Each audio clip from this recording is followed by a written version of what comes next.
Welcome to Succession Stories. I'm Laurie Barkman. As an exit value planning and M&A advisor, I call myself the Business Transition Sherpa. This podcast guides entrepreneurs from transition to transaction, from building value in your business to letting go. What do I do when I'm not hosting a podcast? I work with owners to maximize business value with my firm, Small.Big.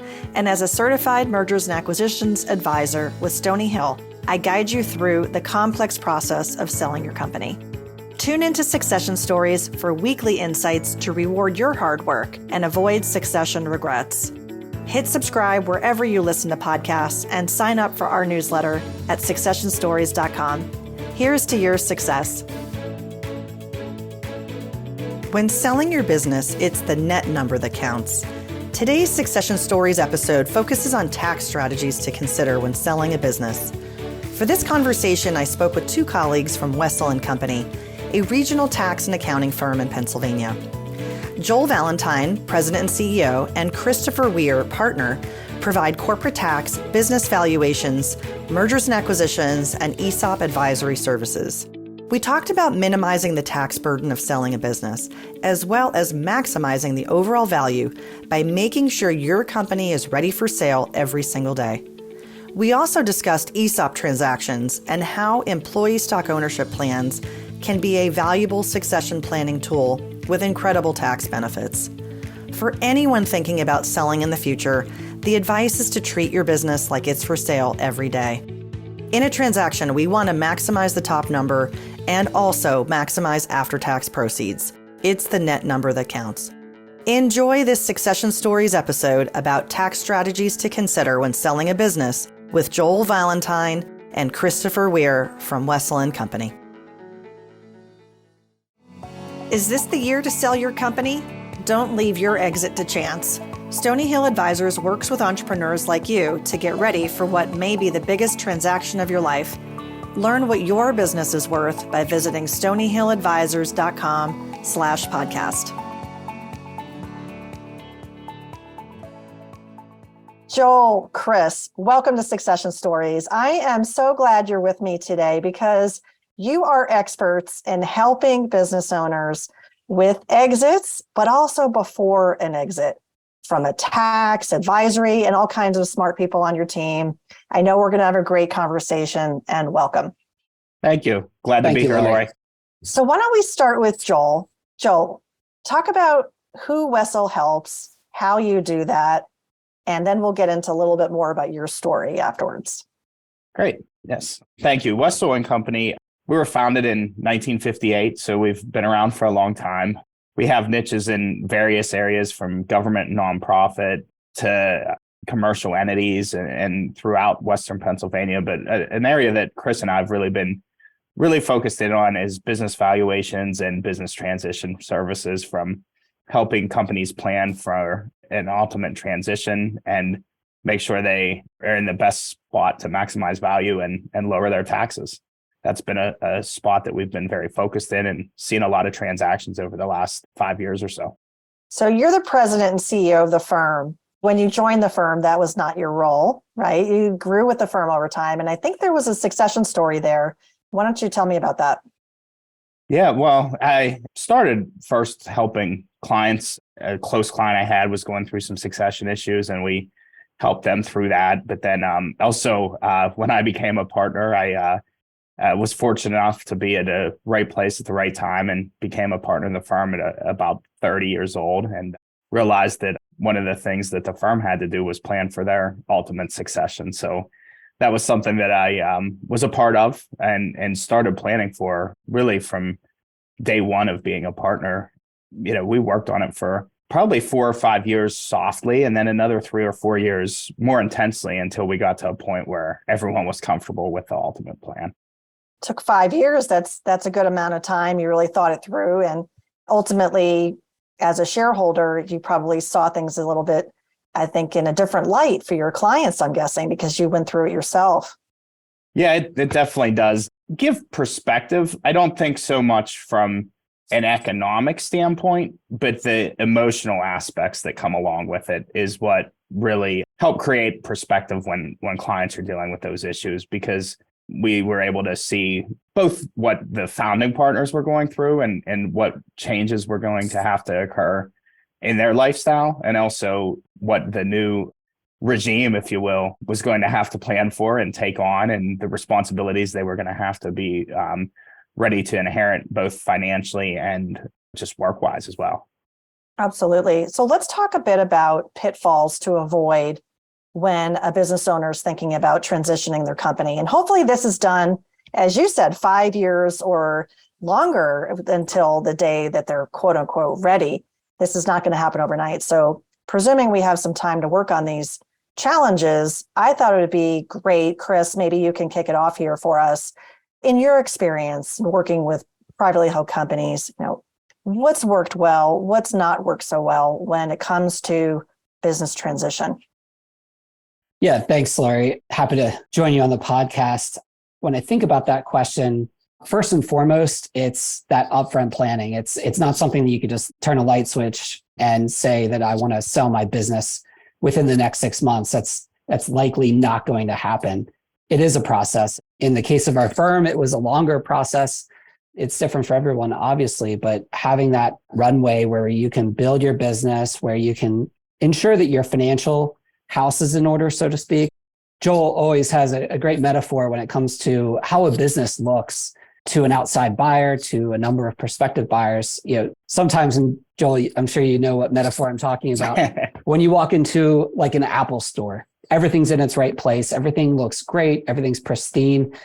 And that's how we hope our clients look and are perceived by outside buyers. I think that's so important. And just that trust factor is built whenever a buyer steps in and asks for audited or reviewed financial statements prepared by a public accounting firm, financial statements that reconcile, tax returns that are done appropriately, ensuring that all of those due diligence aspects are met and dealt with ahead of time really helps a transition go very smoothly. And really, I think, maximizes value in a way. I'm more inclined to pay a premium price at an Apple store that is very well presented as opposed to a corner wireless phone store. And just to go along with that metaphor and take that a little bit further. So I do think that when it comes to ensuring that all of those due diligence items are met, and ensures a smooth, quicker process too in going through that ultimate transition. I like the analogy of going into the house and everything's in order versus it's a mess or there's a smell, right? We've all sort of seen that, and they're not going to get asking on that house. Let's talk a little bit about the mechanics of this. What are reviewed financials? What does that mean versus audited financials? Sure. So oftentimes privately held companies will be required by a lender or other stakeholders to receive or obtain what are called audited financial statements, meaning an independent public accounting firm like Wessel, like others, will issue an opinion that there are no material modifications or material misstatements in the financial statements themselves. Those financial statements follow what's typically known as generally accepted accounting principles, so that a buyer can look at a certain company's financial statements and compare that company's financial performance and liquidity measures and balance sheet to peers in the industry or other companies, even publicly traded ones. So it ensures that consistent basis with which buyers evaluate target companies. A reviewed set of financial statements reviews are also provided by certified public accounting firms. However, a review provides what's known as limited assurance that there are no material modifications. So it's a lower standard of assurance relative to an audit. Of course, there are cost considerations and need as well. But generally speaking, there are different levels of service. What we find is that there are buyers, whether they're private equity firms or family offices or strategic buyers, who will require a certain level of financial statements. And anticipating what those requirements are is always tough. It's, we've worked with clients that had tax returns prepared each year, and they were able to get through the process. But it does take a little bit more time to help bridge that understanding with a buyer that, we don't have audited financial statements, although we do have these, whether they're reviews or tax returns, and here's all the underlying support. And by the way, we also have a sell side quality of earnings study that, also helps support the underlying financial statements. All of these things go together in helping present a company in the best light possible. Can you give a sense of what the characteristics are of a business that would do reviewed financials versus audited? Is it typical for certain industries or size, revenue-wise, or employee base, something like that? I could take that. Usually the requirements are triggered by their lender in most cases for small private companies. So if they have a certain amount of debt, it's more common to see an audited financial statement, like say in a manufacturing company, because they're likely going to have to finance their equipment and they have inventory that they likely have a line of credit on. So those are the types of entities that we're likely to find audited statements than say a professional service firm or a doctor's office or something like that, because there's just not a lot there. They usually don't have a lot of debt that drive that audited financial statement. So it's really, in most cases for private businesses, kind of that middle market that we work in, it's driven by their lender. Okay. Yeah. A lot of the companies that I work with, you mentioned, Chris, that you get tax returns, and that's typically what we are seeing is QuickBooks, tax returns, not reviewed financials, not audited financials. Joel, as a follow-up to what you're saying, a lot of times, if you're doing a business valuation, you might be doing an analysis and taking a look at what some of those add backs are. Right. Maybe you could explain the difference of maybe what we call a set of financials that are quote unquote tax based, where Right. the owner is looking to minimize their annual tax obligation versus GAAP financials. Yeah, and that all fits together. Of course, the audited statements that Chris referred to are likely going to be a GAAP financial statement. But even if you don't have that audit requirement and you're a smaller business and you want to just work off internally prepared statements, I think it's important to make sure that you have either an experienced accountant on staff or someone from the outside that has experience in accounting, making sure that your internal books, maybe it's not a GAAP financial statement with full footnote disclosure, but that everything's at least recorded consistently year to year in the same place. You're capitalizing the certain expenses, then expensing others and things like that. But to your point on the normalization adjustments, oftentimes small businesses are running things through a buyer. Their benefits for the owner perks. It could be in the form of a salary over and above of what a replacement person might be to replace the time that he or she is working in the business. It could be them running through some dues, golf course dues, things like that. All business expenses that at times are valid business expenses, but maybe not 100% necessary to generate that earnings. And also at times, these small business owners are taking advantage. Maybe there's a personal automobile or something like that.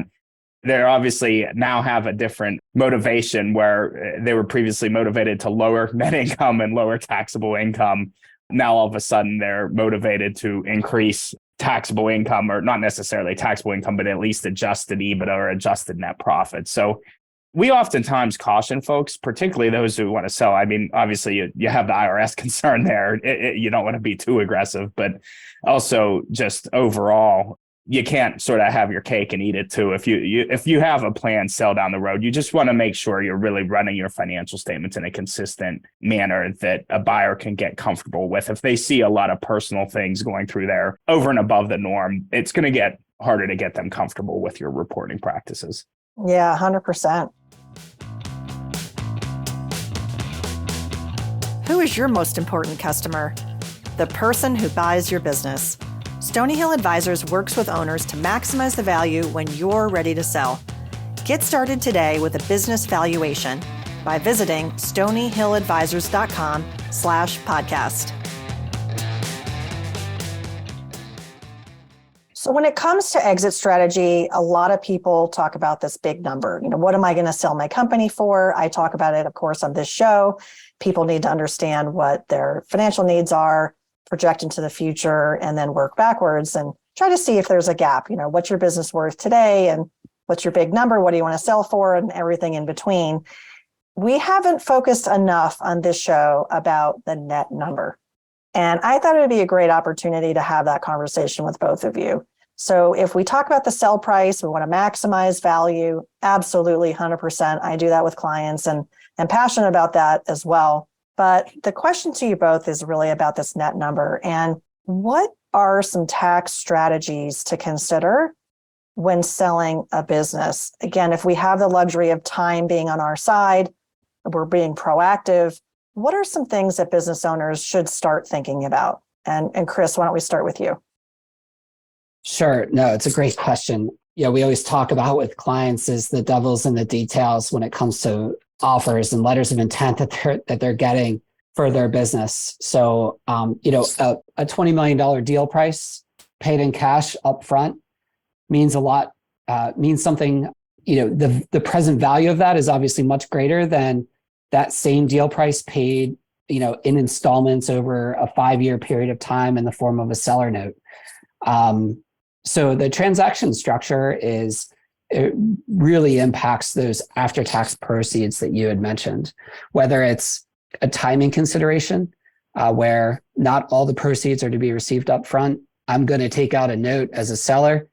And, in doing so, if I am taking out a note and I'm going to be paid over time, I obviously have time value of money considerations to deal with. I also have risk that I'm going to ultimately be paid. So I should be compensated appropriately for that note in the form of a higher interest rate over and above certainly prime. I think whenever we look at seller note interest rates, I think it's reasonable to expect 7, 8, 9% interest at least on some of those seller notes because of the risk that sellers would be taking on. So, in terms of structure and the mechanism for payment, I think that really impacts, that net number, certainly on a year-to-year basis and also on a present value basis. And when we think about, that's cash. When we think about after-tax proceeds from the sale of a business, that means a lot of different things. Depending on the nature of how that transaction is structured, the purchase agreement, whether it's a purchase of a membership interest or stock versus a purchase of assets.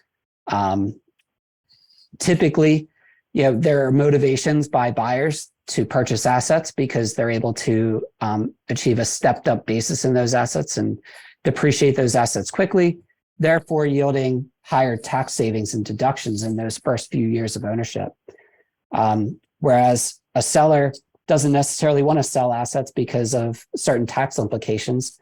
And so they're motivated to, wish to sell stock to achieve capital gain treatment on the sale. So when we think about after tax proceeds, that can mean, that could have a very real implication.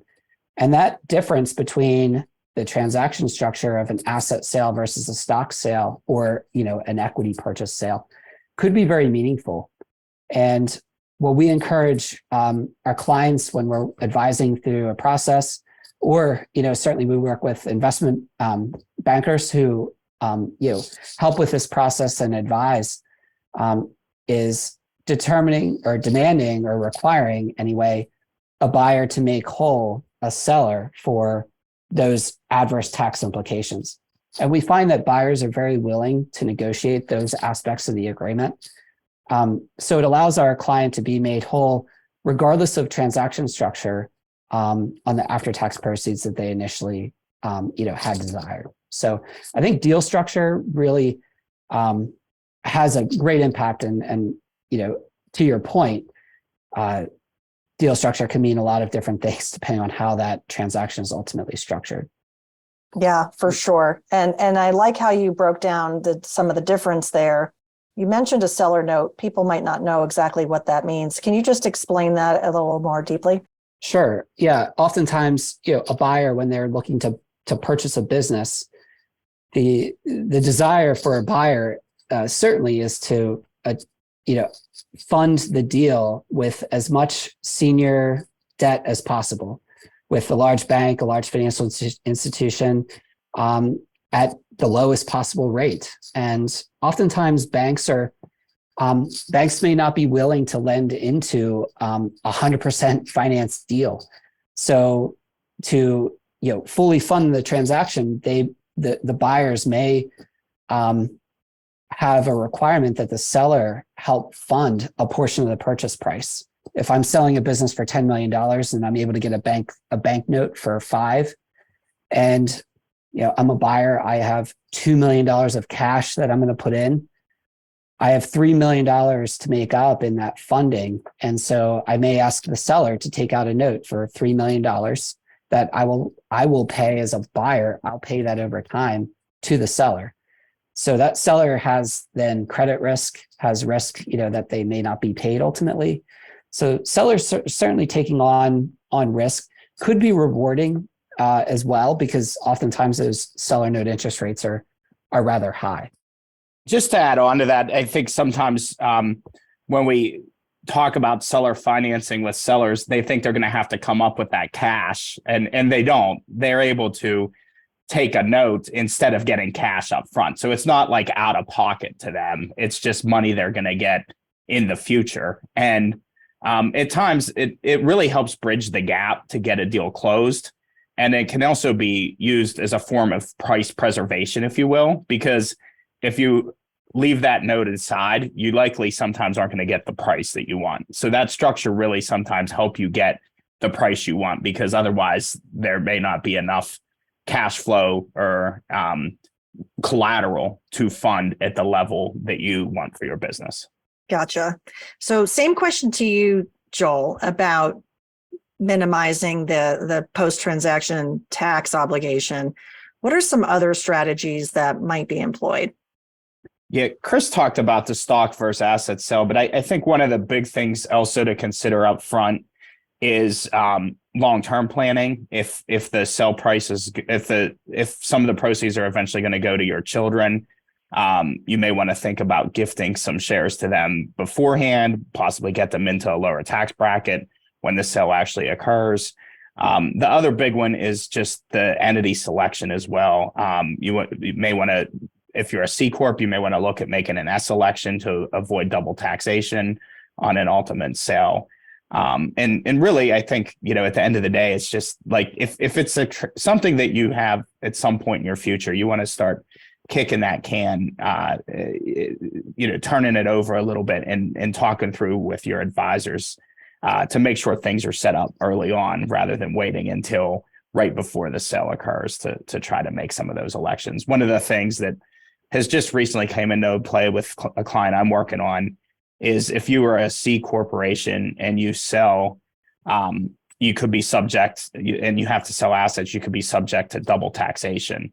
But if you make an election to become an S corporation, that would go away, the double taxation component. But the IRS has put into play what's called a building gains tax. So if you make that election from a C to an S, you have to wait at least 5 years before that building gains tax goes away to avoid the double taxation. So some of those things are items that you want to address early on, so you don't fall into, trouble, or not trouble, but a challenge when you're ready to ultimately sell the business. Yeah, nobody likes surprises. And, Right. and so if you only had the knowledge ahead of time to maybe make that change from a C to an S, that could make a big difference. I guess a related topic, we're talking about tax, right? And so I'd be remiss if I didn't bring up ESOPs. I have covered this topic on a couple of other Succession Stories episodes, and I thought we could just spend a minute or two on it. And Chris, why don't we come back to you? What's an ESOP in your experience? Who is a fit?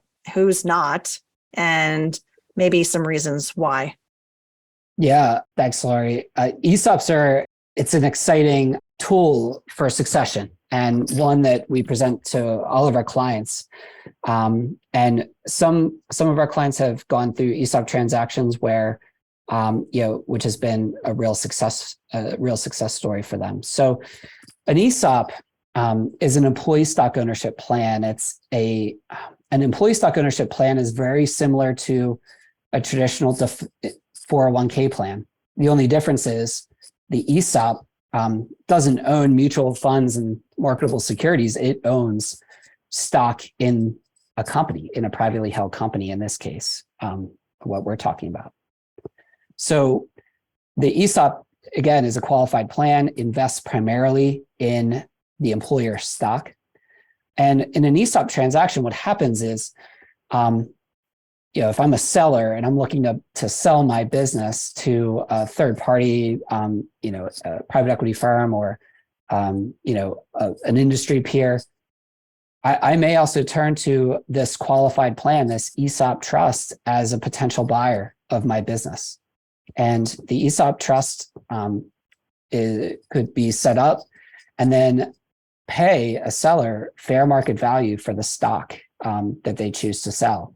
And so, what that does for a seller is it allows them to achieve fair market value for the stock. That fair market value is determined by an independent appraisal and signed off by a trustee.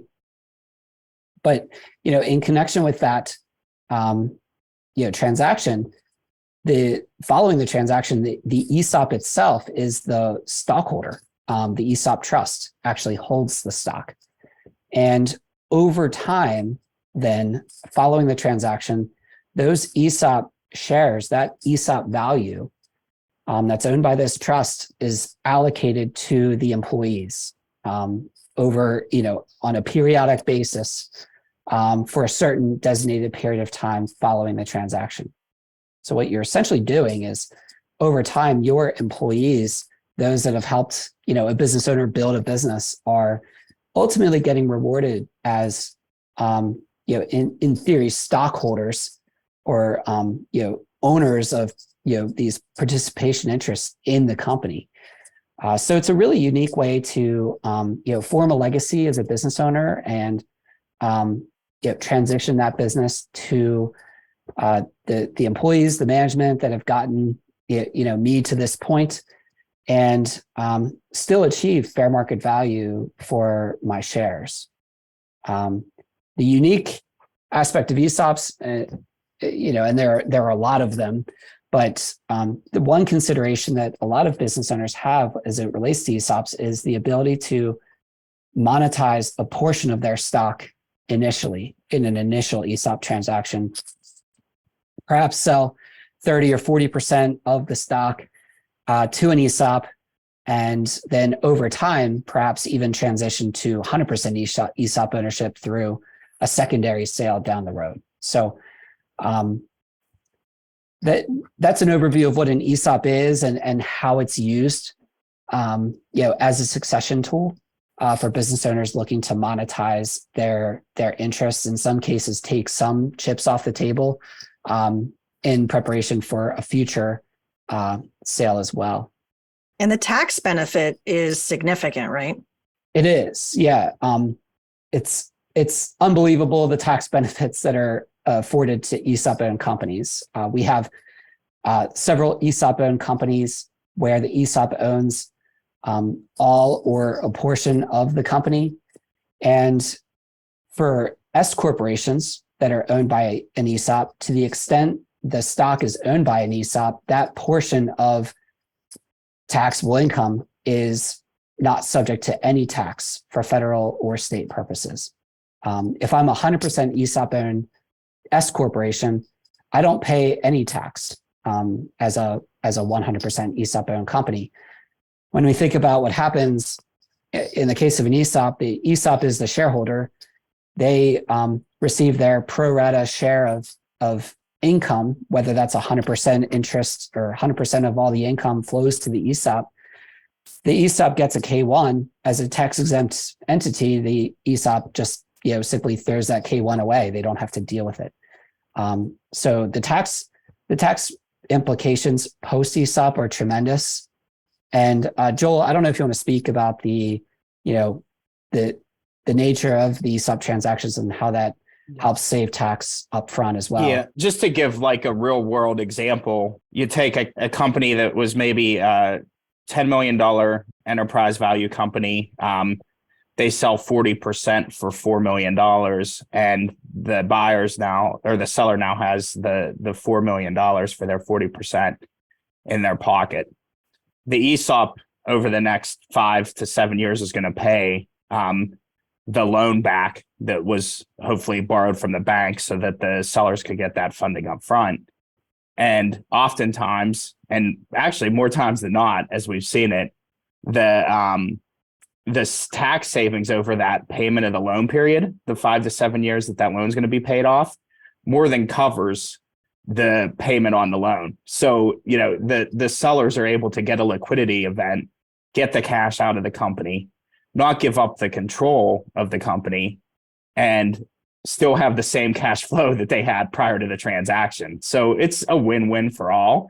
And then really, as we've seen them happen, usually you see a great increase in that enterprise value. So that company that was then worth 10 million for 100% is now worth, the employees are motivated, they're working harder, the company's growing, you're getting some customer diversity in there, all those things to add value oftentimes come along with it. And the company that was worth 10 million is now 10 years down the road worth 20 million.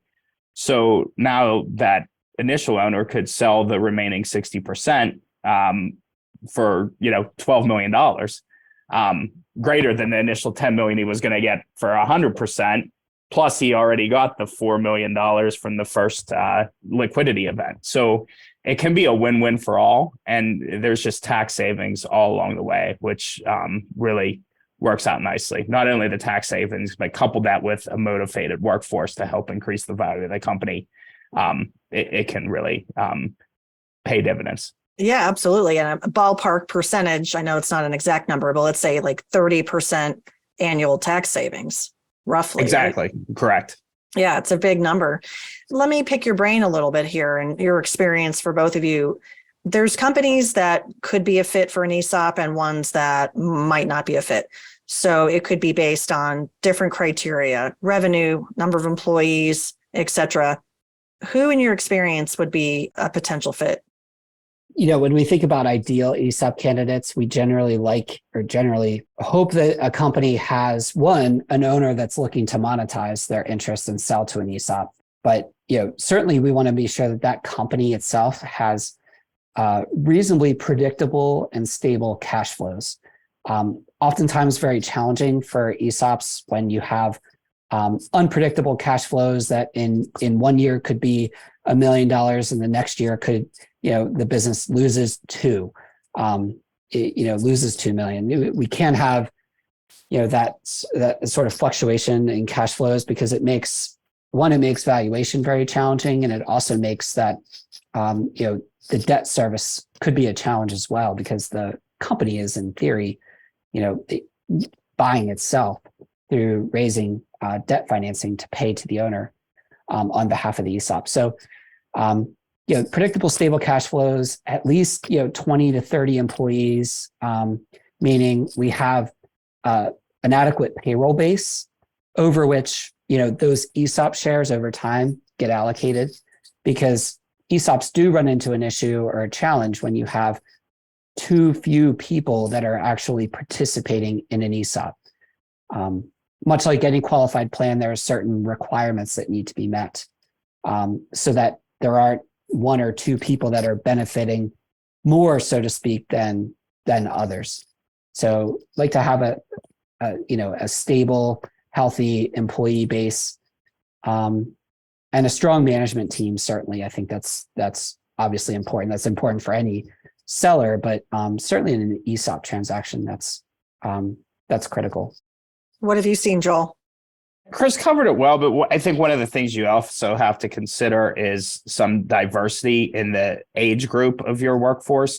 If you have everyone that's going to retire or looking to liquidate or cash in on the ESOP at the same time, that could create a hurdle for the company down the road. So you want to make sure there's some balance in the age of the demographics of your employee base.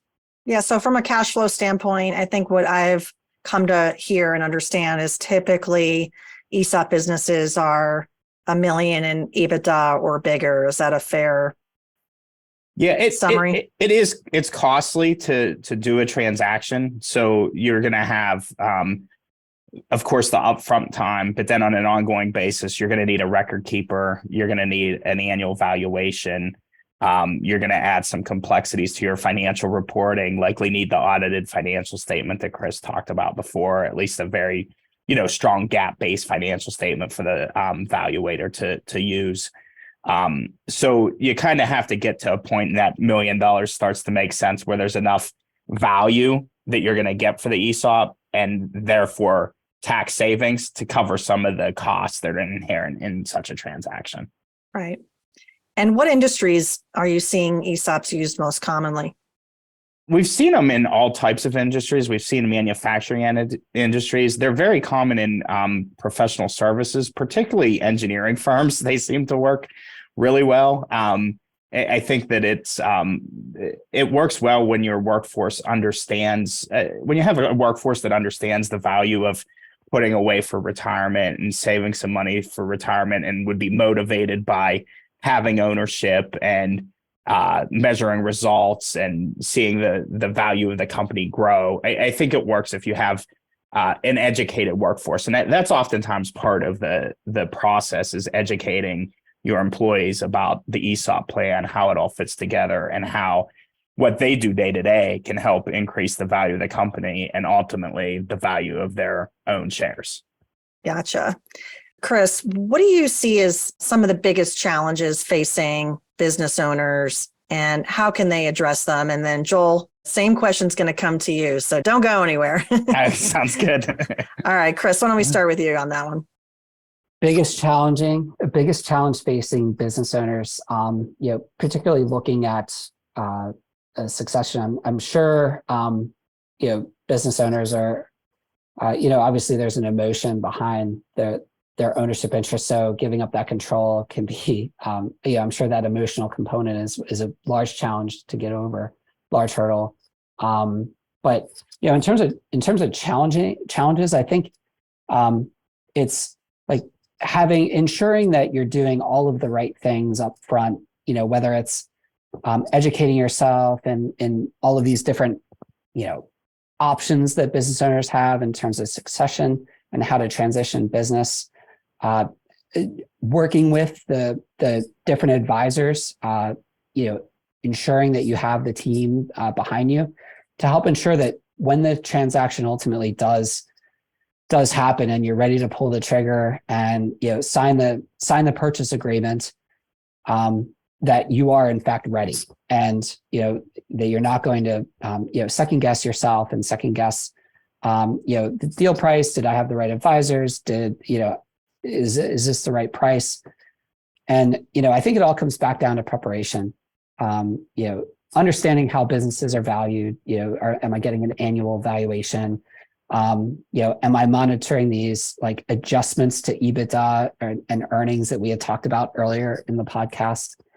Do I have the right legal advisors? Do I have the right investment bank? Do I have the right accountants? All of these things, play into it, and I think can help provide selling business owners with some level of assurance that they're doing the right thing. Gotcha. And how about for you, Joel?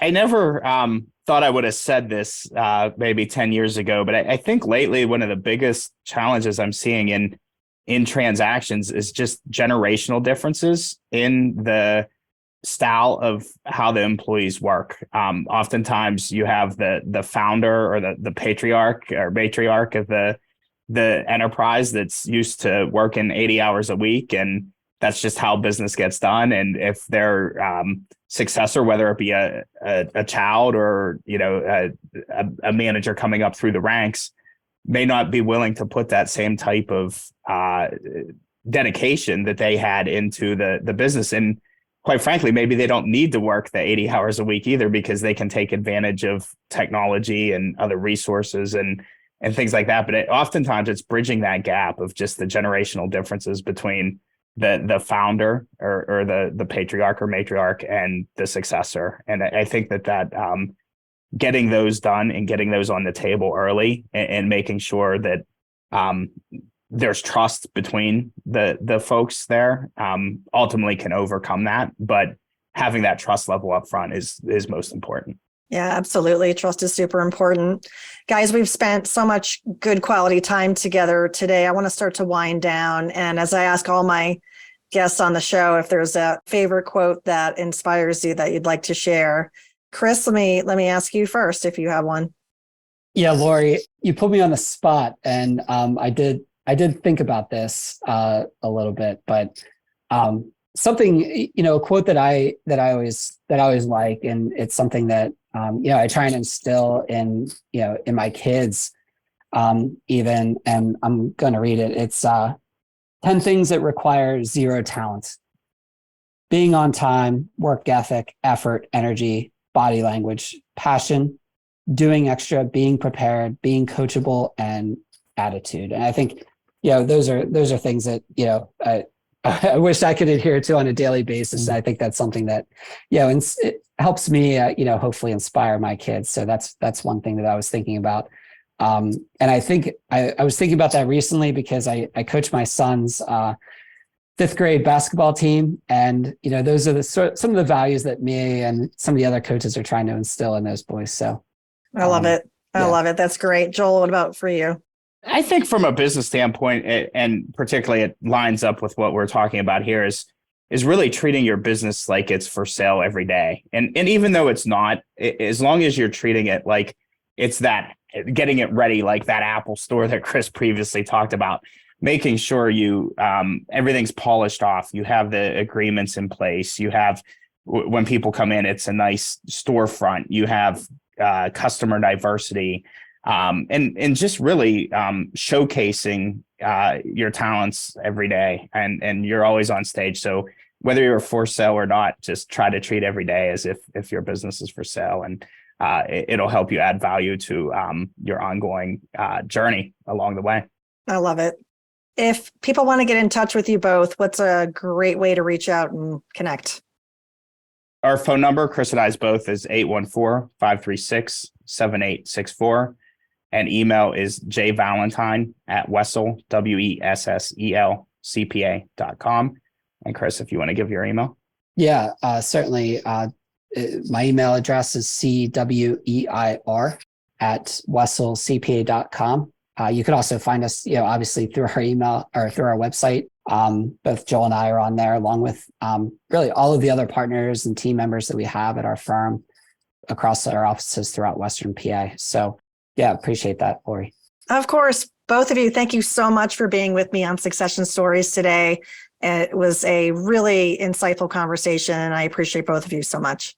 Thank you for having us, Laurie. Thanks, Laurie.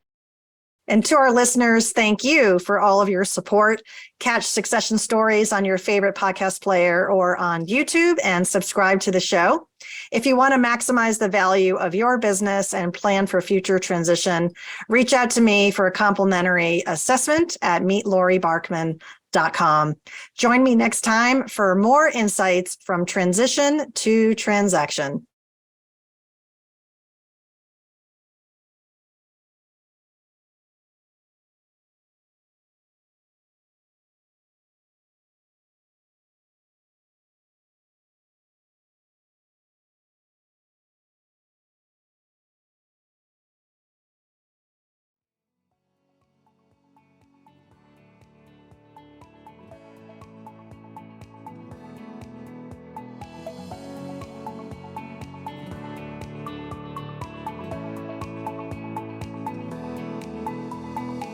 My objective is for you to have a lucrative and successful succession. If you want to understand the value of your company today, that's a great place to start. The sooner you understand what creates value and what detracts from it, the more time you'll have to close the gap if there is one. Hundreds of business owners have taken my complimentary business assessment. As a first step, schedule a call with me by visiting meetlaurie.barkman.com. That's meetlaurie.barkman.com.